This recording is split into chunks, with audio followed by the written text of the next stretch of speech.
Selamat pagi pemirsa. Kepercayaan publik terhadap penegakan hukum tidak hanya dibangun lewat putusan pengadilan, namun juga dari setiap simbol yang menunjukkan bahwa semua warga negara diperlakukan setara di hadapan hukum. Karena itu polemik tidak dikenakannya rompi tahanan dan borgol kepada mantan Jambitsus Febri Adriansah saat pertama kali diperkenalkan sebagai tersangka dugaan TPPU bukanlah perkara remeh. Persoalan itu menyangkut konsistensi, transparansi, dan rasa keadilan masyarakat. Pemirsa, inilah editorial Media Indonesia di seri ini Selasa 28 Juli 2026 dengan tema Setara di Hadapan Hukum bersama saya Leonard Samosir. Anda semua juga bisa ikut menyatakan pendapat Anda nanti pemirsa dengan menelepon nomor 021-583-99-100. Dan pemirsa pagi ini telah hadir bersama saya Ketua Dewan Redaksi Media Group, Elman Saragih. Bang Elman, selamat pagi. Pagi, Bung Leo. Sehat ya Bang? Sehat. Saya lihat di gambar, mohon maaf saya agak tinggi sedikit, tidak setara kedudukan kita, tapi masalah kedudukan di hadapan hukum harusnya setara.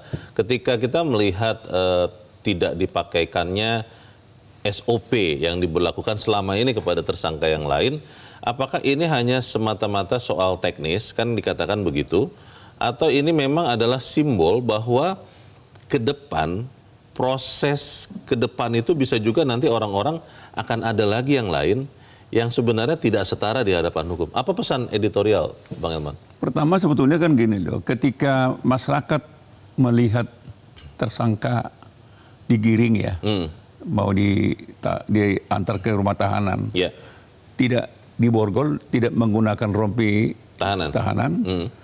Pada saat itu masyarakat bertanya, apakah hukum itu masih bisa ditegakkan di Republik ini gitu? Apakah hukum itu berlaku setara kepada semua warga negara, equality before the law gitu kan? Jadi pada saat itu juga masyarakat ragu, apakah proses hukum ke depan terhadap mantan jaksa agung ini jaksa agung muda ini akan betul-betul menggunakan kaedah-kaedah hukum yang berlaku gitu. Jadi mungkin lebih dari separuh orang nggak percaya lagi gitu kan. Begitu. Nah, karena gini, sebetulnya kan borgol dan rompi tahanan itu kan bukan soal prinsip sekali sebetulnya. Tapi itu SOP. SOP terhadap siapapun. Standard operating procedure. Ya, standar apa kan. Artinya kalau tidak diberlakukan tidak standar. Tidak standar gitu kan. Artinya gini. Ketika seorang mantan Jambitsus yang selama ini mengenakan rompi tahanan, borgol terhadap tersangka, maka ketika dia sekarang menjadi tersangka, mestinya dialah yang akan menjadi teladan nih, borgol saya gitu. Harusnya kan begitu ya. Nah, karena jabatan itu sebetulnya bukan keistimewaan, harus menjadi tanggung jawab kan gitu kan. Dan ada kehormatan melekat itu. Dan itu yang dipertanyakan masyarakat, mengapa borgol dan rompi tahanan tidak dikenakan kepada dia? Apakah ada keengganan para penyidik atau memang tersangkanya tidak mau? Kan itu soal kan. Oke, kita akan bahas itu Bang Elman, dan pemirsa, inilah editorial Media Indonesia untuk hari ini Selasa 28 Juli 2026, Setara di Hadapan Hukum.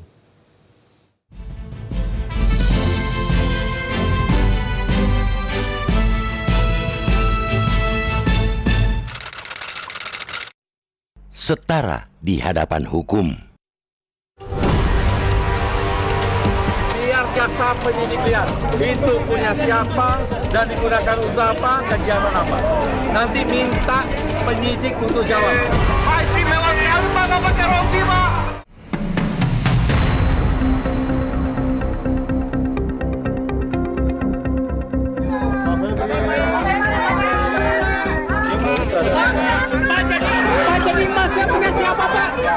Kepercayaan publik terhadap penegakan hukum tidak hanya dibangun melalui putusan pengadilan, tetapi juga dari setiap simbol yang menunjukkan bahwa semua warga negara diperlakukan setara di hadapan hukum. Karena itu, polemik tidak dikenakannya rompi tahanan dan borgol kepada mantan jaksa agung muda tindak pidana khusus Jambitsus Febri Adriansah saat pertama kali diperkenalkan sebagai tersangka dugaan tindak pidana pencucian uang TPPU bukanlah perkara remeh. Persoalan itu menyangkut konsistensi, transparansi, dan rasa keadilan masyarakat. Alasan Kejaksaan Agung bahwa rompi tahanan tidak dikenakan karena proses penetapan tersangka berlangsung hingga larut malam dan dilakukan secara terburu-buru sulit diterima akal sehat. Penjelasan tersebut justru membuka ruang tafsir adanya perlakuan berbeda terhadap seorang tersangka yang sebelumnya merupakan pejabat tinggi di institusi penegakan hukum itu sendiri. Kecurigaan publik kian menguat ketika rompi tahanan baru dikenakan setelah kritik bermunculan. Yang dipersoalkan masyarakat sesungguhnya bukan sekadar rompi, oranye atau borgol. Yang dipertanyakan ialah apakah prinsip equality before the law masih benar-benar menjadi fondasi utama penegakan hukum di negeri ini? Ketika tersangka dari kalangan masyarakat biasa hampir selalu ditampilkan dengan atribut tahanan lengkap, sementara seorang mantan pejabat memperoleh perlakuan berbeda, kesan diskriminasi hukum pun sulit dihindari. Padahal barang bukti yang diumumkan penyidik Korps Pemberantasan Tindak Pidana Korupsi Kortas Tipikor Polri menunjukkan bahwa perkara ini bukan kasus ringan. Penyitaan 74,01 kg emas batangan serta uang tunai bernilai ratusan miliar rupiah dalam berbagai mata uang asing menggambarkan besarnya perkara yang sedang ditangani. Dalam situasi seperti itu, aparat penegak hukum justru dituntut menunjukkan profesionalisme yang lebih tinggi agar tidak muncul persepsi adanya perlindungan terhadap kalangan tertentu. Negara hukum menghendaki seluruh warga negara berada pada posisi yang sama di hadapan hukum. Setiap perlakuan berbeda yang tidak memiliki dasar hukum yang jelas hanya akan mengikis legitimasi lembaga penegak hukum. Kepercayaan masyarakat merupakan modal utama dalam pemberantasan kejahatan, dan modal itu dapat terkikis oleh tindakan yang tampak kecil tetapi memiliki makna simbolik yang besar. Konsistensi prosedur menjadi syarat mutlak penegakan hukum yang berkeadilan. Ketika aparat memberikan perlakuan berbeda kepada tersangka tanpa alasan objektif yang dapat dipertanggungjawabkan, publik akan menilai bahwa hukum dijalankan dengan pendekatan kekuasaan, bukan pendekatan keadilan. Memang penegakan hukum tidak hanya harus adil, tetapi juga harus tampak adil. Persepsi publik merupakan bagian yang tidak terpisahkan dari legitimasi proses hukum. Sebab hukum bekerja bukan hanya melalui norma dan aturan, melainkan juga melalui kepercayaan masyarakat terhadap institusi yang menegakkannya. Dampak pilih kasih dalam penegakan hukum jauh lebih besar daripada sekadar gelombang kritik di media sosial. Ketika masyarakat merasa hukum hanya tajam ke bawah tetapi tumpul ke atas, kepercayaan kepada aparat penegak hukum akan terus merosot. Pada saat yang sama, pelaku kejahatan dapat merasa memiliki ruang untuk memperoleh perlakuan istimewa apabila memiliki kekuasaan, jabatan, atau kedekatan dengan pengambil keputusan. Presiden Prabowo Subianto dalam sidang Kabinet Paripurna pekan lalu telah menegaskan bahwa pemerintah tidak akan tebang pilih dalam memberantas korupsi maupun berbagai bentuk penyimpangan. Pernyataan itu semestinya menjadi pedoman bagi seluruh aparat penegak hukum. Komitmen tersebut harus tercermin dalam setiap tindakan, termasuk pada aspek-aspek prosedural yang sering dianggap sepele. Kasus ini seyogianya menjadi momentum evaluasi bagi Kejaksaan Agung. Setiap keputusan administratif, sekecil apapun, akan dibaca publik sebagai cerminan integritas lembaga. Karena itu, tidak boleh ada perlakuan istimewa dalam penegakan hukum, siapapun orangnya dan setinggi apapun jabatan yang pernah disandangnya. Hukum hanya akan dihormati apabila dijalankan secara konsisten, transparan, dan setara bagi semua.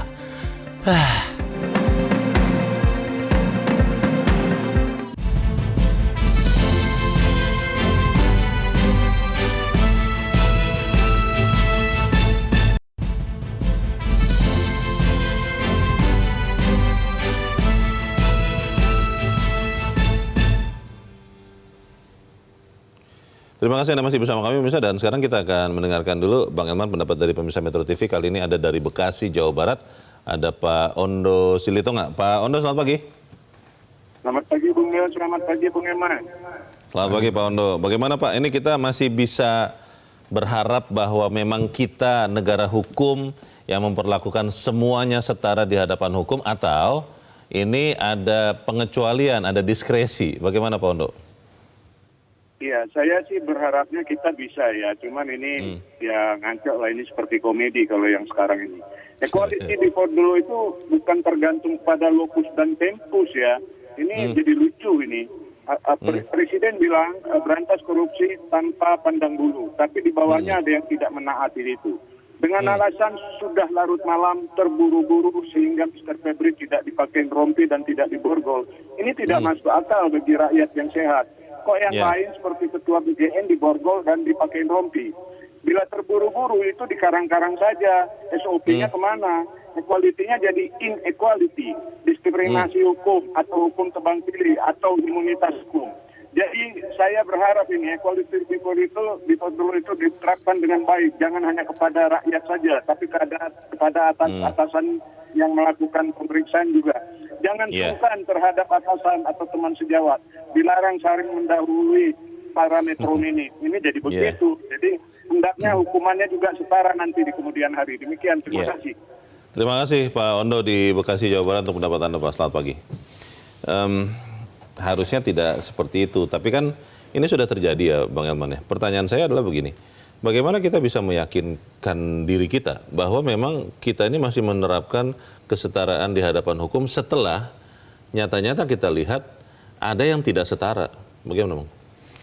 Ya memang buat rakyat sebetulnya gambaran fakta malam itu bahwa mantan Jampitsus ini tidak diborgol, tidak mengenakan rompi tahanan. Rakyat kan kecewa kan.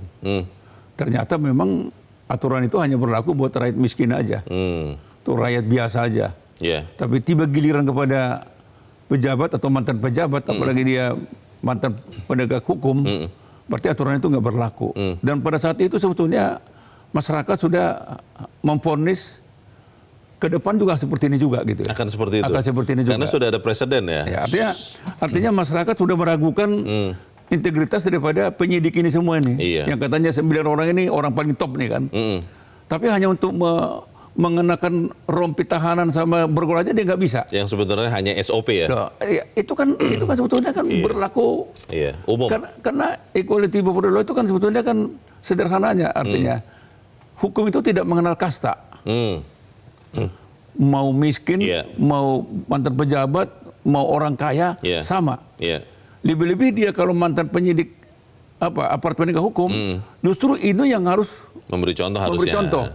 Bahkan terhadap mereka-mereka ini sebetulnya aturan itu harus lebih ketat. Betul. Karena dia pun tahu bahwa selama ini kan dia kan garang mengenakan rompi tahanan sama borgol kepada orang lain. Karena sebelum ini belum pernah ada yang tidak pakai rompi dan tidak pakai borgol ya. Loh iya, dan selama ini kan dia garang sekali kan. Nah, kenapa ketika dia sekarang berada di posisi tersangka, kok nggak bisa dikenakan? Nah, ini orang akhirnya kan masyarakat ragu. Jadi kalau pertanyaannya Leo mungkin juga Pak Ondo tadi, memang jangan salahkan kalau masyarakat sekarang 24 jam kan memonitor ini kan, dan 24 jam mereka ragu apakah hukum masih bisa ditegakkan. Bagaimana mengoreksi hal itu Bang, kita bahas di bagian berikut. Pemirsa tetap bersama kami, Editorial Media Indonesia segera kembali.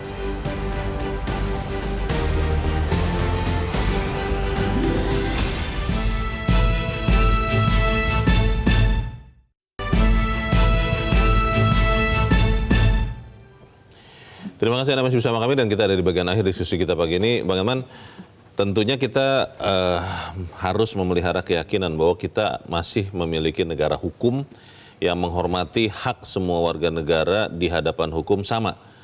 Bagaimana ini bisa kita pastikan Bang, ke depannya akan terus terjadi? Ya, pertama kan gini, masyarakat tidak ingin drama kan. Tidak ingin drama. Artinya kan kalau kita ikutin perkembangan kemarin kan dirilis bahwa di KPK dia sudah menggunakan rompi. Udah, artinya kan sudah setara kan gitu kan. Tetapi kan orang kan boleh berpandangan bahwa ini kan setelah masyarakat ribut kan, setelah viral kan. Coba kalau nggak viral, lewat kan. Kan sebetulnya kan ini kan kemudian kan. Iya. Dan sangat terlambat kan. Coba kalau di awal gitu kan.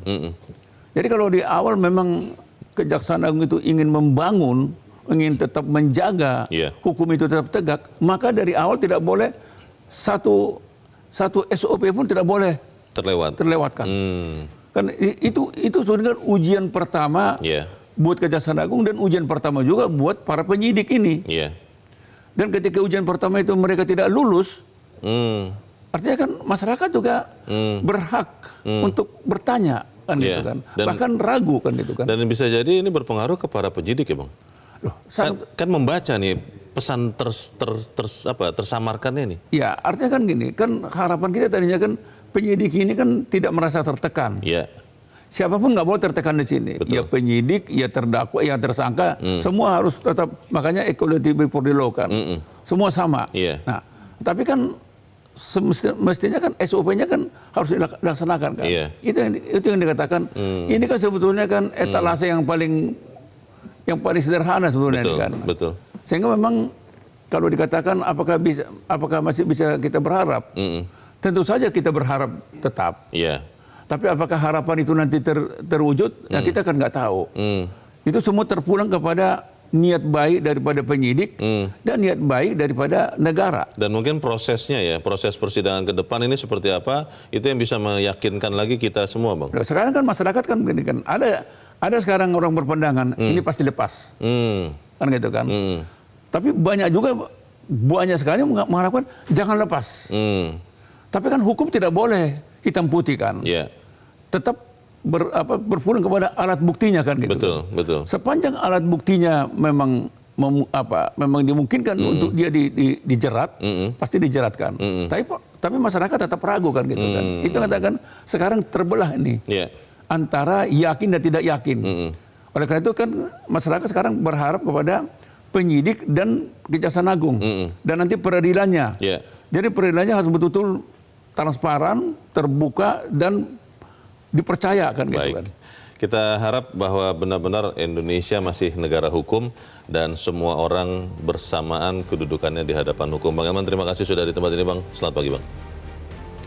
Pemirsa, kasus ini seyogianya menjadi momentum evaluasi bagi Kejaksaan Agung. Setiap keputusan administratif sekecil apapun akan dibaca publik sebagai cerminan integritas lembaga. Karena itu tidak boleh ada perlakuan istimewa dalam penegakan hukum siapapun orangnya dan setinggi apapun jabatan yang pernah disandangnya. Saya, Leonard Samusim, terima kasih Anda sudah menyimak editorial Media Indonesia untuk pagi ini. Terus jaga kesehatan Anda, terus jaga nurani Anda. Selamat pagi, sampai jumpa.